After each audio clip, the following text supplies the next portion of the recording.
Welcome to the Mind Chimp podcast. John, welcome to the Mind Chimp podcast. How are we doing? Yeah, really good. Thanks. Really good. Good. It's been a long time coming. I think we've been talking on and off on LinkedIn for a good few years, so it's good to have you on.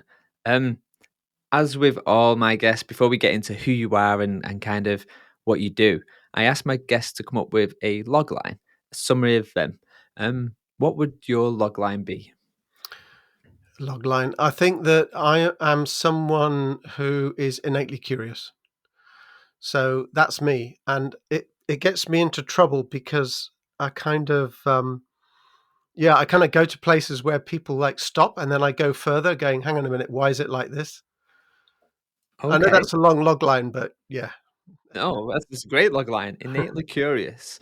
Cool. Okay, and we'll dig into that in just a second. What I want you to do is I want you to pick a number between 1 and 12. I will then ask you a question, and then a little bit later on, I'll come back to you for the answer to that question. So yeah, go for it, John. Pick a question between a number between 1 and 12. Okay. 7. Number 7. Okay, the question you've picked is what's the most difficult thing you've ever had to apologize for? Okay, so we'll come back a little bit later on for the answer to that one. But I guess yes. Before we may as well get into it. So, John, maybe tell my listeners who haven't come across you a little bit about your background and I guess where you've come from. Well, where I started from really, I think, is when I used to work in a large multinational company. I was involved, I got really interested in change. So I kind of moved into that arena and I thought I was really good. I was making all sorts of new processes and improvements and workshops. And after a few years, I kind of looked back and I thought, well, actually, a lot of this stuff that I'm doing hasn't really achieved much. I go back and look and everyone's still working the same. And the change was a bit painful for people. So I got quite demoralized and I contacted other people that were in a similar role to me. And they said the same thing. And I thought, oh, bloody hell, what is going on here? And the organizations I work with, they were in a mess. They weren't working well. I kind of thought that managers knew what they were doing and they were in control. And the reality was that they weren't. They were trying to do things and they were mainly firefighting. And the people doing the work were doing something totally different. And it didn't work. And I was lucky enough to join a consultancy that was using systems thinking. That was a different approach to how organizations work. Now, that was a long time ago. And when I started, there was a point in time when I suddenly realized that they were looking at an organization from a very different perspective. And as I started to work with that, I realized that this was fundamentally different. And this answered a lot of the questions that I had about why I couldn't do what I was doing, why organizations were messy. So I started to become interested in systems thinking, in how to deal with complexity, and in particular, new ways of understanding and managing organizations. And I've been doing that now for over 20 years. So kind of that's a whistle stop tour of me. And that's where I am now. And I'm still trying to do that. I'm still learning lots. And I've had some successes and some failures. Nice. And I think that was kind of where I may have come across you originally. I think there was a crossroads. I kind of come across you. I think maybe it was either through system thinking or service design. I think I can't remember now off the top of my head. And I think I want to needle in a little bit later on around your blending of services, design for services, and system thinking. But you mentioned you've learned a lot, and there's things which you've got wrong, I guess. And I think a lot of the time when we in school and in work, we get told to kind of show everyone our best work. But I think there's value to asking people, actually, what does your failure CV look like? And I guess if I was to ask you what's the biggest thing on your failure CV, what moment really jumps out for you? The biggest failure has got to be when I was trying to do all this work and change. I thought a lot of myself, and I kind of look back at that and realized that there was no progress. Now, the word failure to me, I kind of changed that into what didn't work, because when I work with teams, this is what I've learned to do now. I wait until they've made a mistake, and they all look, they all sitting around the table. That didn't work. Oh, we're miserable. Wasn't what we expected. And I'm really happy, right? I'm really happy because I go, great. Why didn't it work? And so we kind of pull it apart. And obviously, it's no one's fault. This is really important. It's not anybody's fault. It's the way that something has happened in the background that has made this happen. So what we do is we sit down and we realize, I help that team to realize that from things not working, we learn more than when things do work. And they get this after a couple of weeks, they get this. And then they're very comfortable then with things that don't work right, because they sit down and they know now how to figure out and learn from that. And that to me is where the greatest learning comes from. Nice. It reminds me of I want to say it was a Navy SEAL, I think. But after every operation, they get together and we do a bit of a debrief and they go, why didn't that work? What was successful? What wasn't? And it was that real time feedback. But, the experience, I think, had to happen first before the growth or the opportunity being exposed happens. So I really like that. I really like that. So you're in kind of, you got design happening over here, service design and system thinking and all that good stuff. But I want to take you right back to when you was a child. What did you want to be when someone said to you, John, what do you want to be when you grow up? What was the answer you would give? Well, I really started in engineering because I like to design and fix things. Okay. Yeah. So that was me. And I went into engineering and I studied engineering. And I got a bit annoyed because engineering that I wanted to do wasn't like what I studied. It was all mathematical and logical, and I wanted to study the creative side. So it was then that when I started to work in organizations, in engineering organizations, I realized that actually the area I really liked was management, was the way that you got people to work together and to do things. So I very quickly went into that direction rather than engineering. There's a great friend of mine, Melissa Nova. She wrote a great book. But her background is in engineering. I think she worked for Ford or someone like that. And I think there's something to that mindset, right? That kind of that that mindset of looking at a problem and maybe picking it apart and to really understand what the DNA and the building blocks are of what that is. But I guess when you think back to kind of when you was in school or college or whatever, is that something what gets taught? Is it something you innately have, or is it something your environment helps you develop? What's your take on that?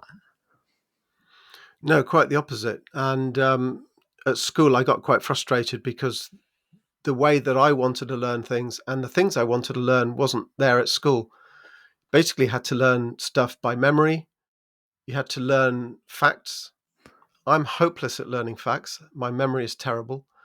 So I didn't do terribly well at school. And it's something that I thought that by now would really be fixed and sorted out, because a lot of people around me were thinking the same thing.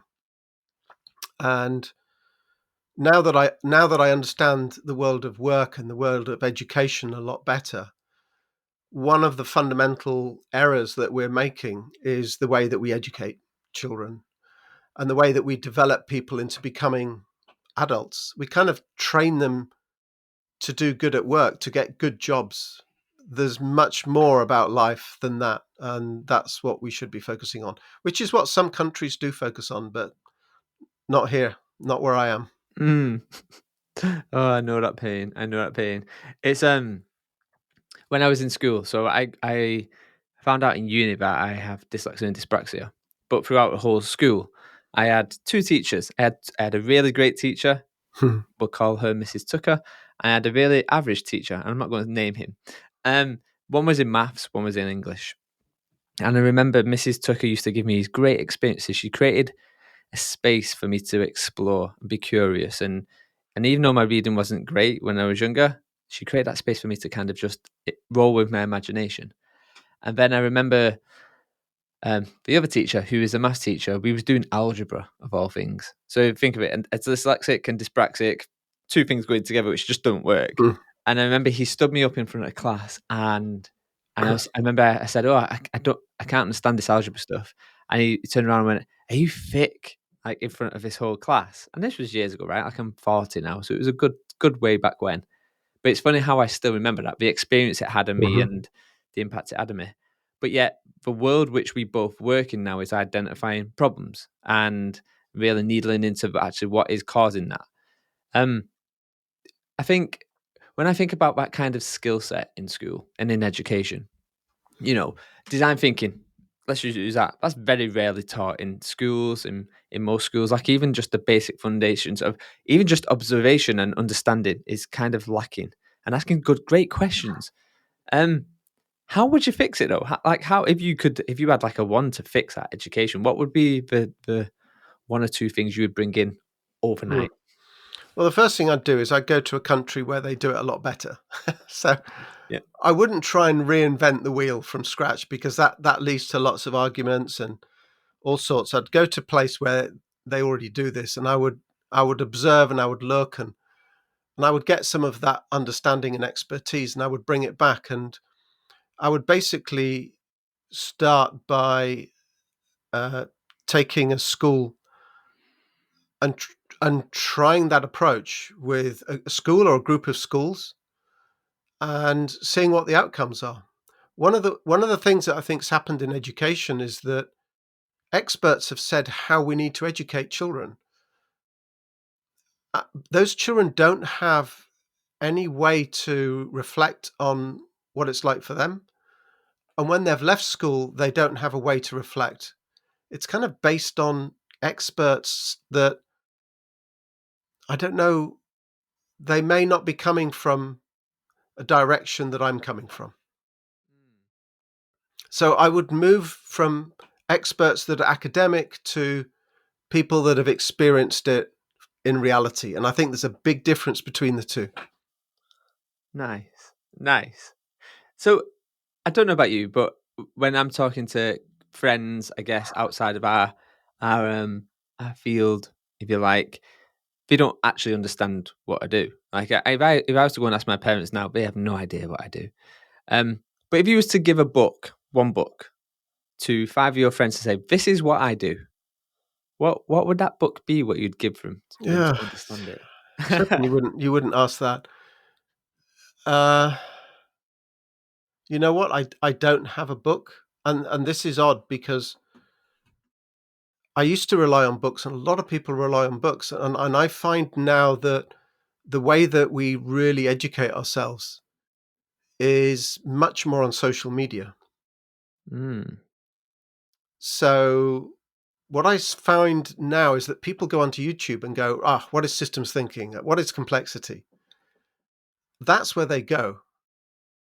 They don't go to a book. Very few people that I know will go to a book and have the times, especially younger people. I tend to find that they don't. So I do have some books, but they tend to be a bit specialist. And I wouldn't suggest that anyone should go to any of those specialist books. But the one in particular that I think made the most impact in me is Beyond Command and Control by John Seddon.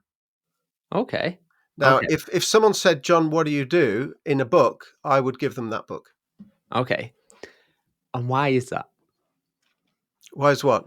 Why would you give that specific book? That one?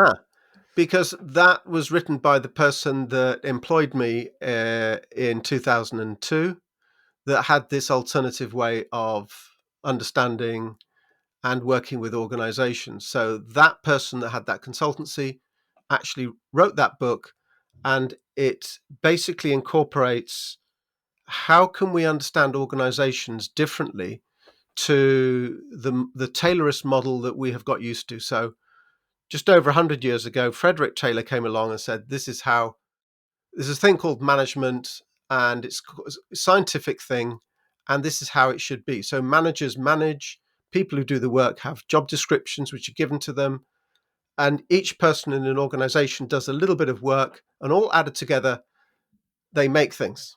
They do stuff. An input and an output, like a sausage machine. And the manager's job is to control and make sure everybody does the right thing. And if something goes wrong, the manager's job is to go and fix it.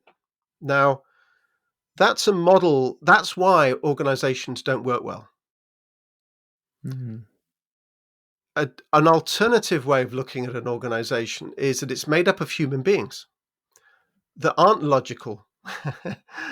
We can't know everything. Managers certainly don't know everything. And people don't need to be controlled or being told what to do all the time. They actually have the ability to understand this themselves.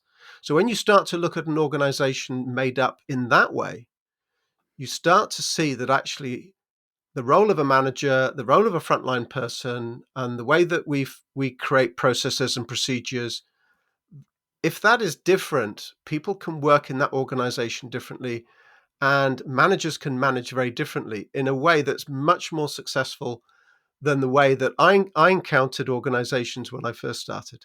That's what that book describes. And interestingly enough, it's based on the way that organizations work in some cases today, like, for instance, Toyota. The Toyota production system famously works with their own employees first and develops them so that they can work in a particular way, and the managers, and then they get to actually work within the organization itself. So I guess there's a couple of things I want to jump in there then. So there's something around the manager versus leader, which is I think some people use it as, oh, we'll just change the name, but actually it's fundamentally two very different things. And I guess in your experience, have you seen the difference in that? And let me kind of break that down a little bit. So I've biggest team I've had is 40, smallest team I've had is maybe 3. And all of them have come from different generations. And I use generations. There's a whole debate around Gen Z and millennials and all whatever else. But there's some fundamental differences in what I see in people. And I've noticed that the newer generations maybe seem to want a leader. They want that flexibility. They want the autonomy. They want all the stuff that they can see the impact what we're going to create. And I guess what I found in some of the older generations is they're quite comfortable with giving clear direction and then executing. Is that something you've seen, or is that just a completely opposite thing of what you've observed? I've never looked at it in terms of age before. Because when I work with people, that's the thing that I really focus on. Are they able to change, let's say? Let's call it that. Or are they stuck in their ways? I think that's what you're saying, isn't it, Danny? Yeah, exactly right. Exactly right. So the first thing is, when I work with people, I make sure that I initially choose the ones that are going to be open-minded, curious like me. Now, when I engage with managers and senior managers, I have to make a quick assessment as to whether they are one or the other. And if they don't want to change, there's not much that I can do to help them, because they're not going to want to change. A lot of the managers I come up to work with do recognize that they need to change and things need to change.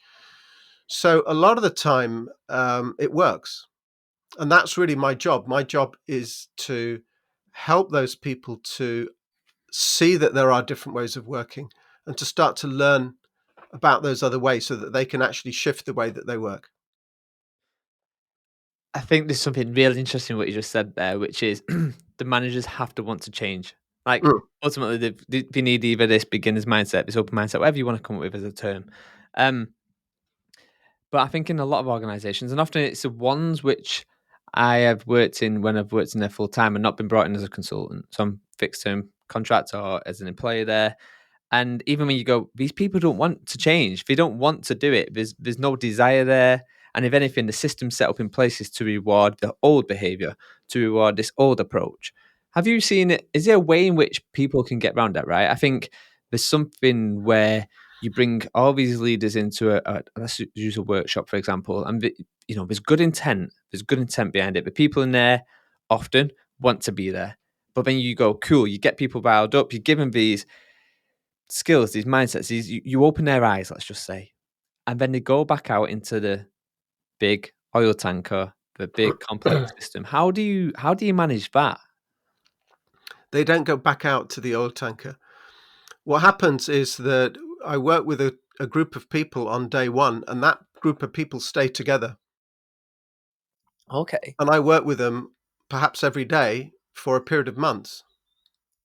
Interesting. They do the change. So I'm not imposing any change on anybody. I don't change anything. Yeah. So I get a group of people, frontline people from different departments, a manager, a senior manager. They become the team, and they stay in that room. It's physically a room, and they redesign, and they come up with a new redesigned service, and they're the ones that have done it, and then they bring their colleagues in to that room, into that way of working, and they know how to do that because they're the colleagues. Interesting. They're not consultants. They're not external people. They're not other managers, and they're not being told they have to change. They're being shown what this team have done. And when you've done that, it works, because what I used to do before is try to change things and try to change people, and there was always resistance to change. And the resistance to change was my fault. It wasn't theirs. So the trick is not to overcome the resistance to change, but is to figure out, if you've got resistance, something is wrong. Something is wrong with the approach, with the method. And that's one of the key aspects of systems thinking. It helps me to look at things from a different perspective. So when things are not working well, I ask myself why. What's going on in the background that's making this not work? So I guess if I was to apply that into a big bank, which I'm at now, well, financial services, and I guess a lot of the stuff which I do is behavioral experimentation. Okay, and that ultimately is experiment with new behaviors and see what we're like in the flow of work in day to day. And I use the analogy of creating envy, create little fires and create the envy, so everyone goes, what is it they're doing over there? Why are they, etc. But I guess when I think about creating that opportunity for the physical space and creating that kind of moment where the business empowers you to kind of do that. How do you navigate that? Because I guess a lot of the time I go, I hear, we can only get so much time offline, and we can only do this, and we've only got time for that. Is there something around how you pick You've talked about you pick your managers, but is there something around how you pick your customer, your business, who you're going to work with?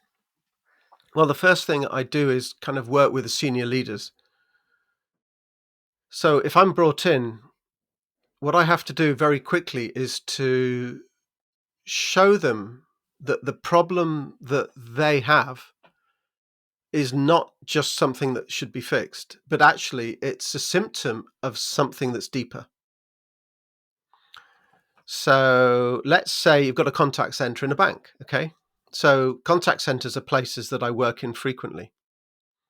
So I might go in because the demand is going up, the average call handling time is getting longer, something's not right with people there. So what I do is I listen to the demands coming in and realize that there are two types of demands. You've got the value demands that we should be getting, but we also got maybe 50% demands that the organization has caused themselves.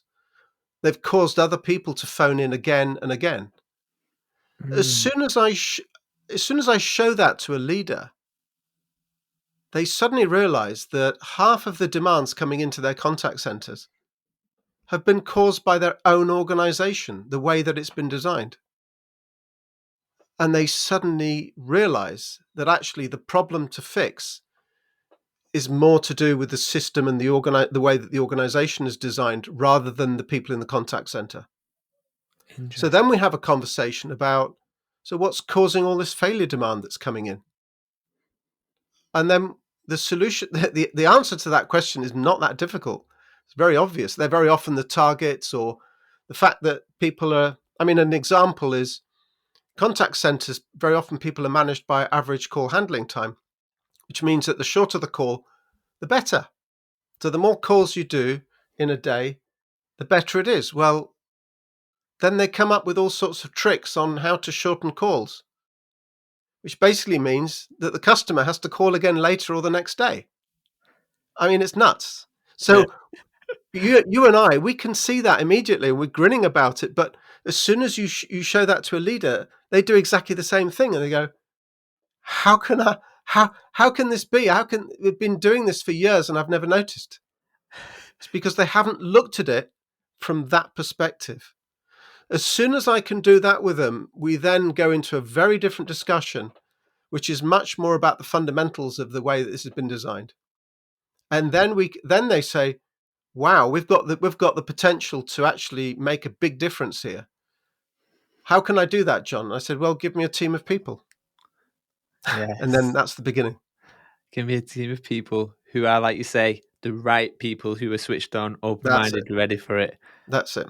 Nice. You mentioned a few things there, and I think one of the things I touch on system thinking a little bit in my book, but not in the depths of which, your expertise on this. But I guess one of the things which I hear time and time again is the design industry can't come up with what terms mean. Language is a big one, service design, experience design, design thinking. There's lots and lots of terms.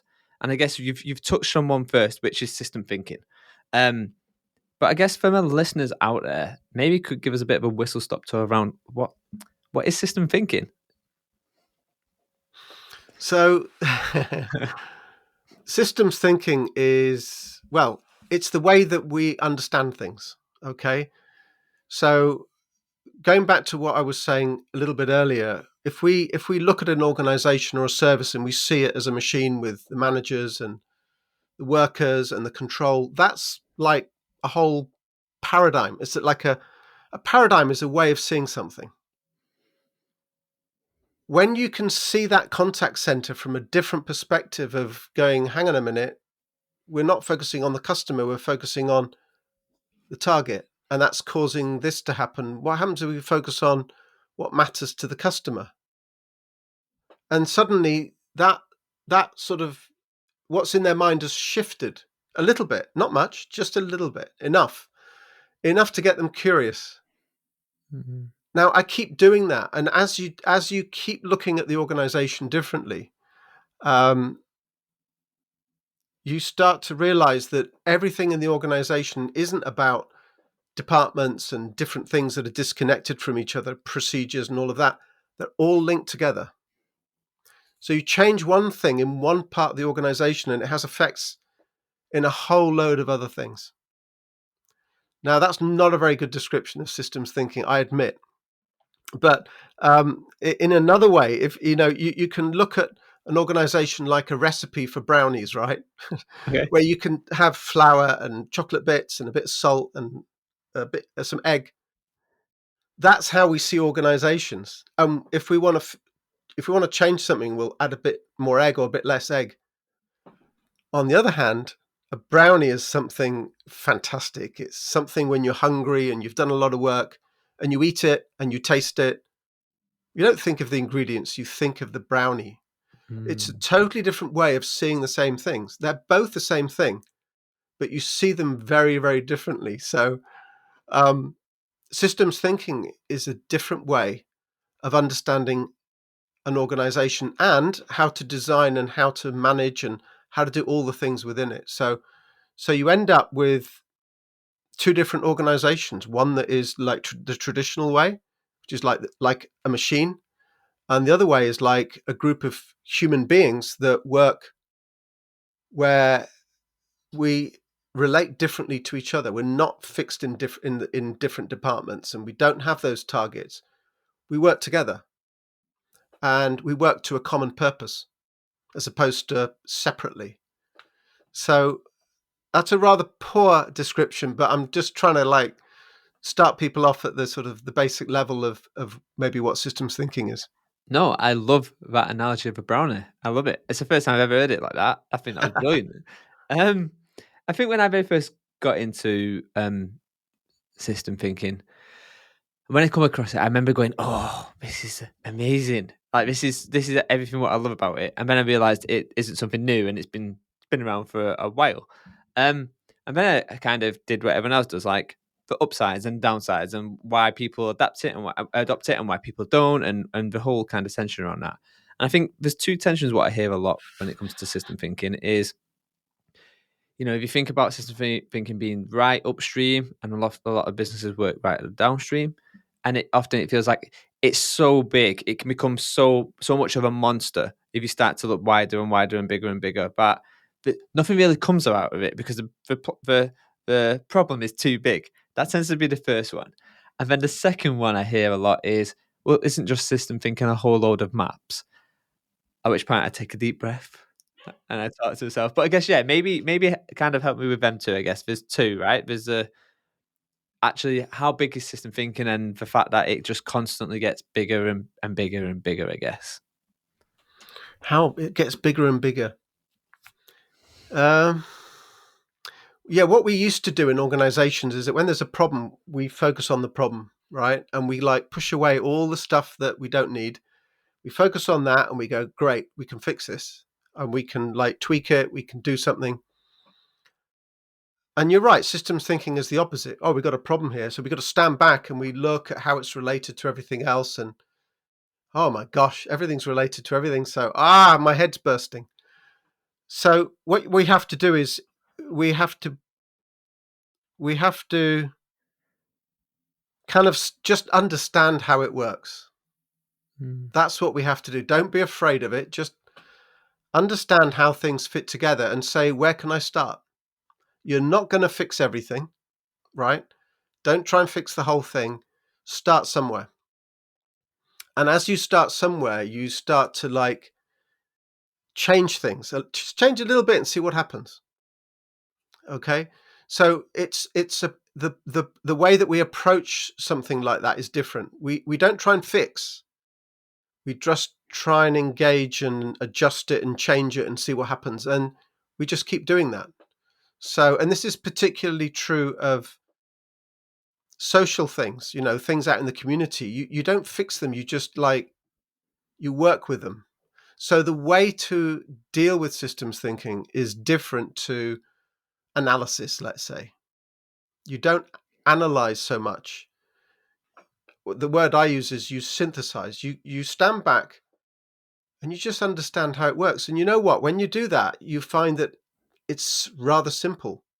Just don't get stuck into the detail. Come back out and understand why that team over there are really annoyed and don't want to, don't want to cooperate with the other team.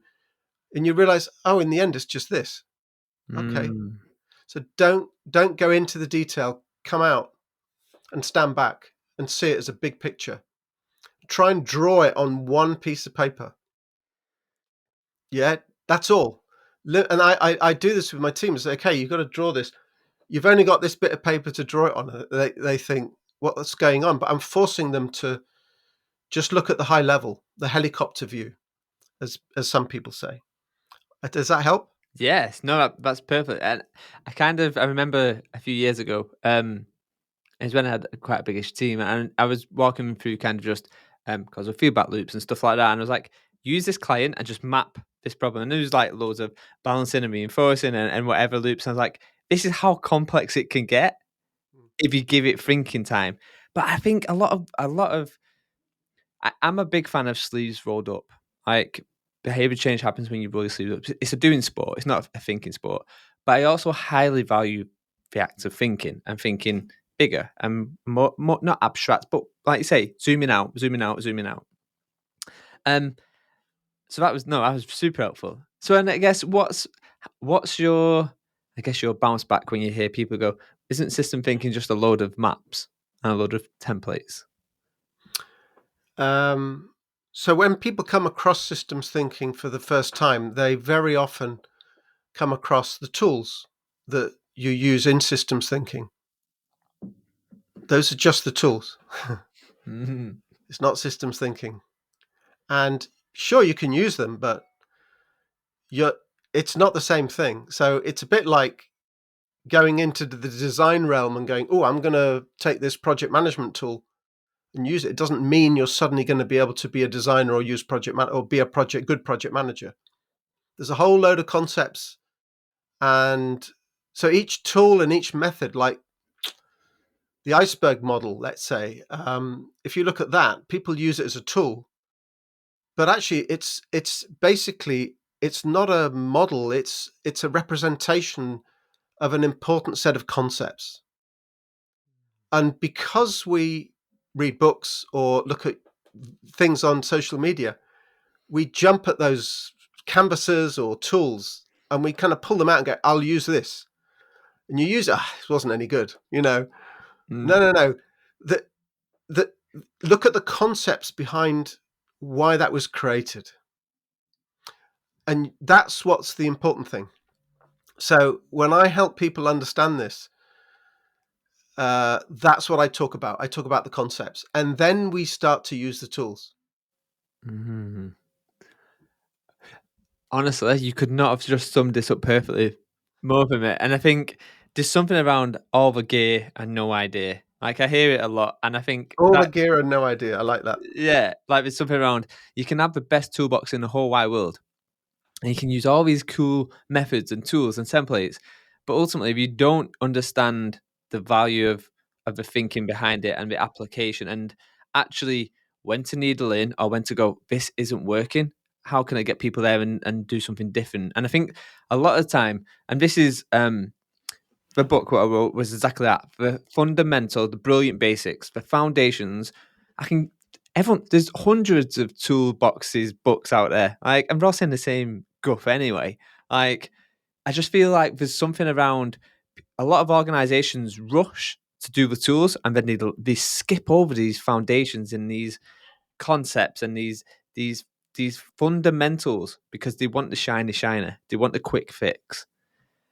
And I I'll give think, you a really good example. How about this? go. So earlier on, we were talking about at the end of a project or a piece of work, we do a review and we kind of like sit down together and say what didn't work, okay, and what did work.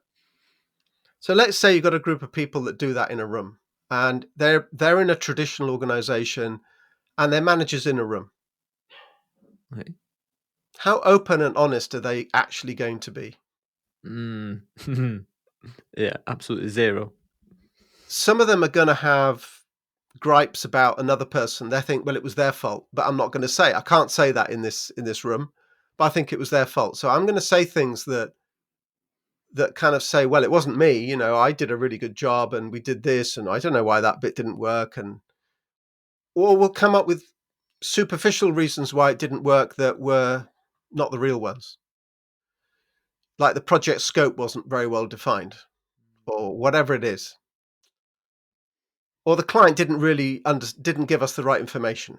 This kind of stuff is what I remember I used to hear. And you can have another group of people in a room, and they're open and honest with each other. And they realize that it's not anyone to blame. It's just the way that the team is working right now that's caused the problems. No one is there going, right, I'm going to mess this project up. Everyone is trying their best, and they get given instructions or whatever it is.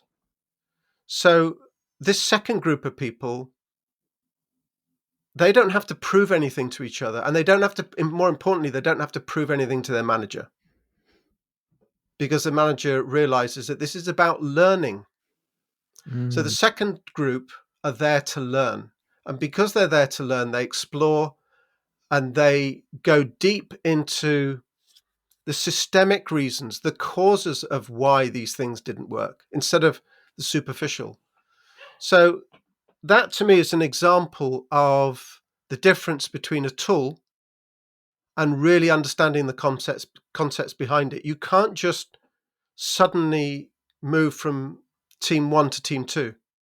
You have to do a bunch of work with that group of people before they will work differently. So if you're in team 1 and you go, oh, well, that didn't really work. Well, yeah, because of the concepts and the things behind that team that you can't touch or feel.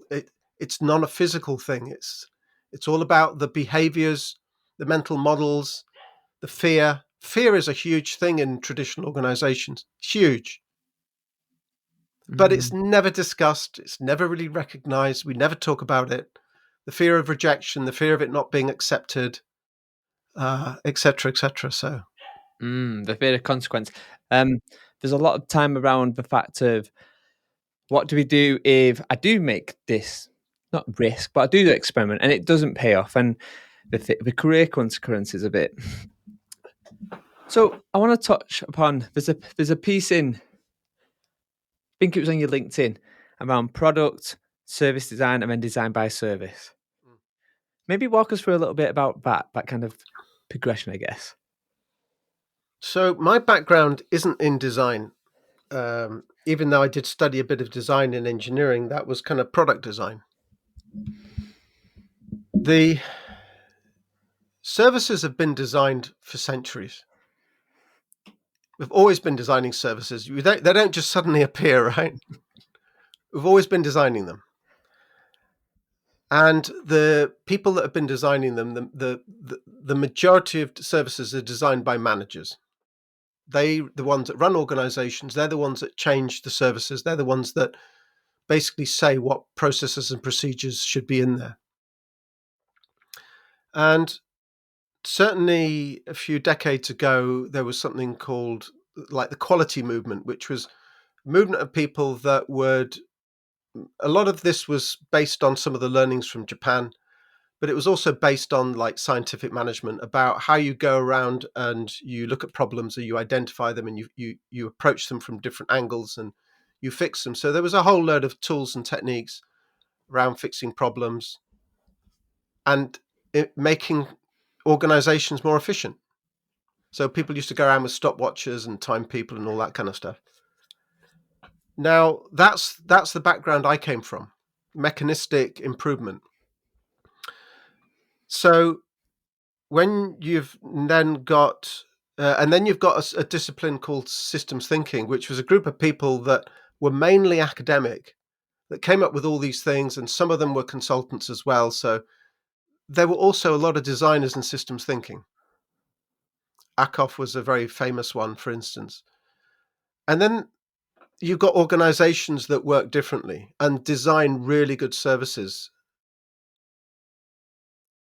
And then you got service designers, Okay. which came up as a discipline relatively recently. And they're kind of like distinct and separate from everything else. And I think this is one of the reasons that I'm doing what I'm doing, because I run workshops and webinars and write a lot of stuff, because I'm attempting to recognize that any discipline is too limiting. You can study business, you can study for an MBA and come out and have no idea how to manage and how to run a business, which is quite often what happens. So no discipline should think of themselves as being the ones that do stuff. And a lot of what I see in design thinking is, how can we be better designers? And what I want to say is, ask the question, how can we be different designers? How can we look at design that's already been very successful, that's outside of our discipline? How can we look at these many, many organizations that are already working differently and designing fantastic services and have not had a service designer come anywhere near them? That's where we can learn new stuff. Yeah. And so that's why I'm doing what I'm doing. I'm trying to push the boundaries, because we want to get comfortable with ourselves. We want to get comfortable as designers or as systems thinkers, and then we start arguing with each other and we protect our boundaries and our disciplines and we produce research papers, stuff all that. We need to open the boundaries and learn from each other. This is fascinating. So I find it interesting. So I'm all with you on that mission, John. I'm all with you on that.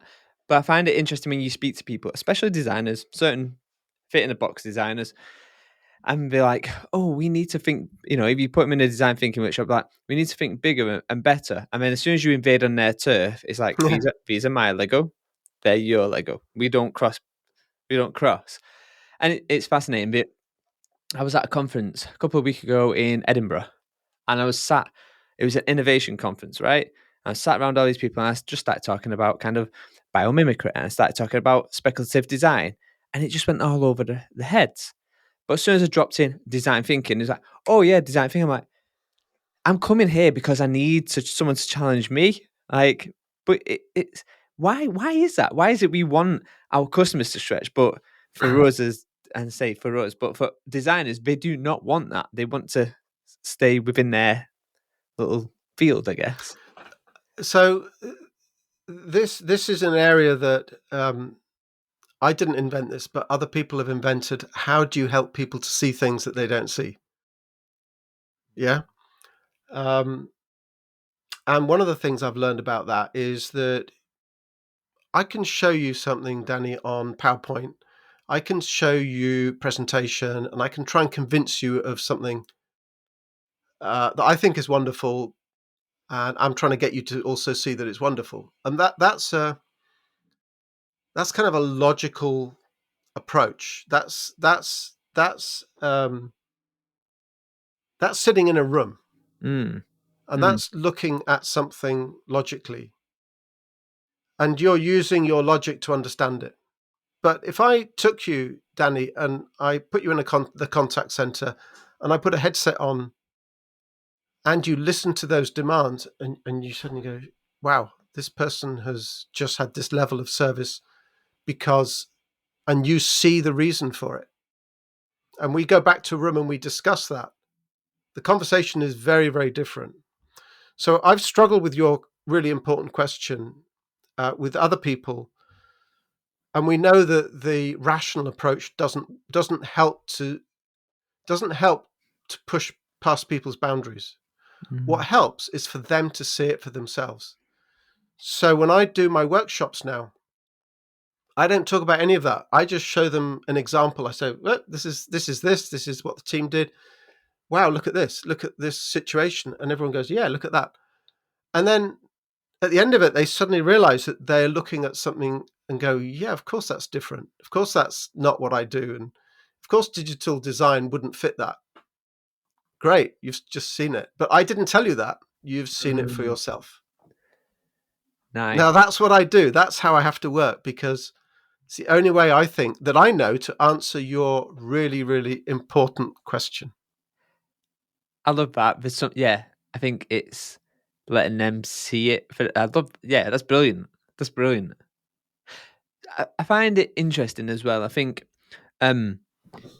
people who, and I'm going to say sit on the fringe. Let's just say sit on the fringe. But someone who doesn't fit in a box, I'm a design thinker. Actually, I pull bits from here, and I pull bits from there, and I pull bits from here, and everything should be remixed, rebroken. Potentially, like we shouldn't rest on our models to a certain point. Like one size doesn't fit all. But I find it interesting that a lot of companies want this multidiscipline, whatever you want to call it. And then we get them to join, and then they go, okay, now you need to conform to this. We got you because you're unique and you've got these skill sets and this way of thinking and doing. But now you need to come in on here. And I think there's something around just externally, because you bring in different threads from different places. People can't put you in a box. You can't go, oh, you are X.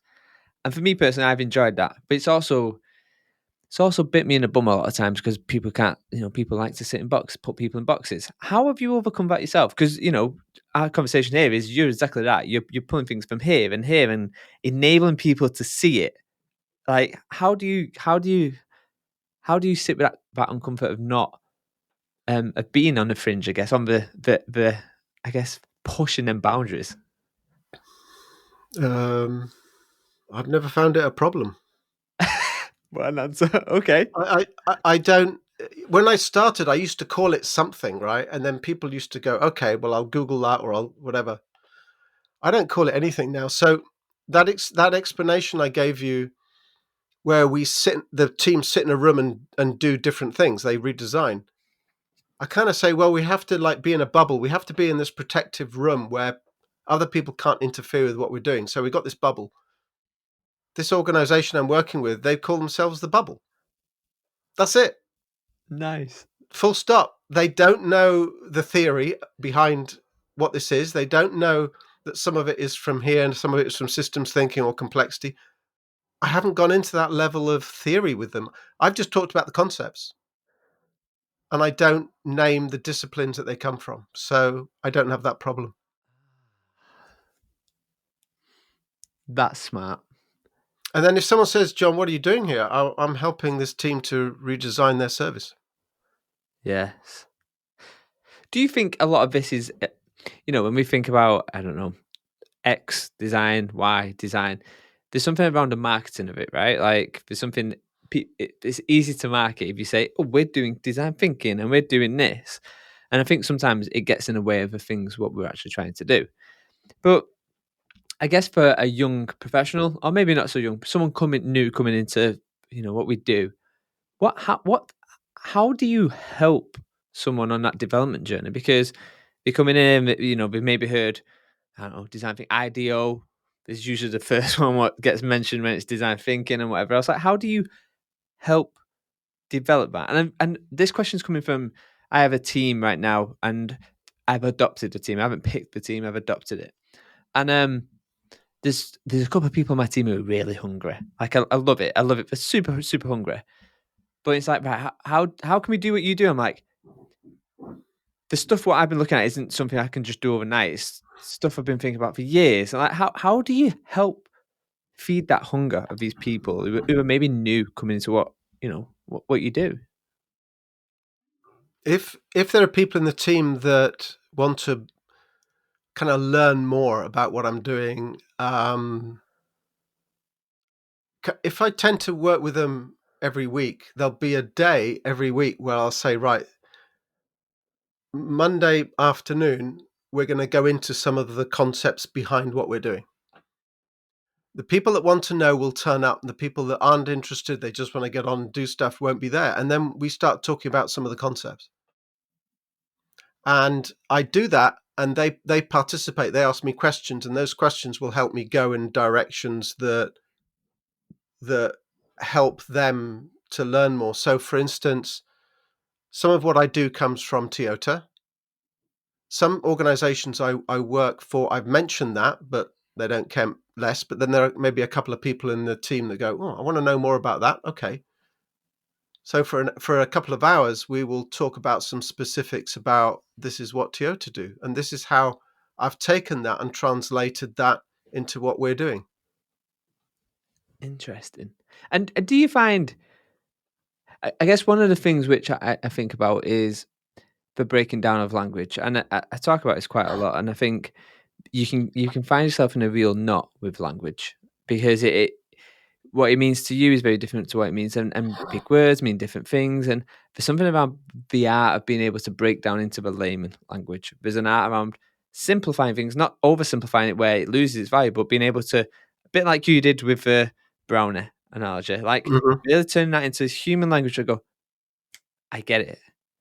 And I think, when we think about this and how we help people on that journey, that's a skill what I still have yet to see people really master, because maybe it's a book thing. I don't know. What's your take on it? Well, don't forget, what I do is I help them to do this. I don't do it myself. So I'm not trying to give them something, impose something. I'm actually saying, right, let's go and listen to demand on the headsets now. It's like, okay, we can do that. There's a whole load of fancy words I could use behind that. So every now and then I will pop up with a word that like value, purpose. So we're going to define those. We're going to go into those. So there are some words I use, but the first 3 years that when I started doing this, I used to take words from systems thinking and complexity, and they would kind of like write them down and, okay, what does that mean again? Like have this list of definitions. And then when I finished working with them, I'd say, okay, so that was really good, but what are some of the things I could have done differently? And they'd always say, all these bloody words, why can't you just use something that's more straightforward? And I go, okay. So next time, right, I stripped out all those words and I just used basic, straightforward English. And two things happened. They didn't complain at the end. And secondly, they understood it in a more straightforward way. And then when they used words with their colleagues, they used whatever words came to mind for them that worked for them. And I didn't bother with that. It didn't worry me. It's just, it's the concepts, not the words. Yeah. I think you picked something quite nice around the ease of being able to allow it to transfer as well, like pass from one to the other. Well, what happens, Danny, is that once I've done this with a team, there's normally one person at least in the team who is really keen, and then they go on to do it on another service. But Nice. they lead on the other service, and I kind of help them a little bit, and that's it. Then they can do what I do. That's brilliant. So I want to talk about some of your. So you do you do webinars. I think I was looking at one of your courses a few years back. I think. But yeah, tell us a little bit about what what the course looks like. I guess if you've got someone like a young professional, and you're offering some of your workshops or whatever, like, what can they expect? Obviously, don't give away your secret sauce. But like, yeah, what can they expect? Well, what they get with me the first day is they get a case study. I'll go, right, we're going to go through what it's like to be a member of this team. What do they do on day one? What do they do on day two? What do they learn? What do they get confused about? What surprised them? And I have videos and I have examples from the team. We can see what they've written. They can go, wow, at this point they were really surprised. So I go through a real case study. It takes a while, but that's what we go through. And at the end of that, they've understood that this is very different, and they've understood the new method. And that's how we then start off. The second thing we do then is we talk about what we know about complexity and applying complexity to our organizations. And complexity is easy because we all know what complexity is. We just don't recognize it because we use a word called complexity. And when we Google it, we find, oh, that's a difficult description. And what is it? It's like, and you search for these definitions. And I've talked to people who go, I've struggled with complexity for 2 years. What is it, John? And they're like aggressive, And I go, okay, what happened when you finished school and you wanted to get a job? Did you know what job you were getting? What did you do? Oh, I didn't know. No, I kind of, was with my parents for a bit. And then I did this job in a supermarket for a bit. And then I met someone at a party and, they were working there and they gave me this job. That's what complexity is. It means that you don't know what's going to happen next and you can't control the situation. So what you do is you immerse yourself in there and you figure out what's the best way to get the job that you want, even though you don't know what it is. We know what complexity is. We live with it every day. It's our lives. So it's kind of showing people that's if they had that mindset when they went into an organization instead of this logical mindset, they would look at things differently.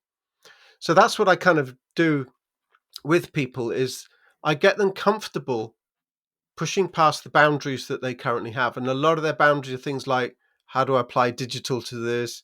How do I apply logic? How do I analyze this? Don't analyze it. Just look at it and tell me what you think. Experience it and then reflect back to the rest of the team what you've just experienced. Don't look at the data. Don't look at the numbers. Just experience. And then they learn sense making. It's kind of easy if you do it that way. And when they come out of it, they go, oh my God, my head is full of stuff. And I now need to apply that to the work I'm doing. And it kind of settles down. I help them a little bit afterwards. Maybe we have conversations and they start to apply some of these new things. Nice.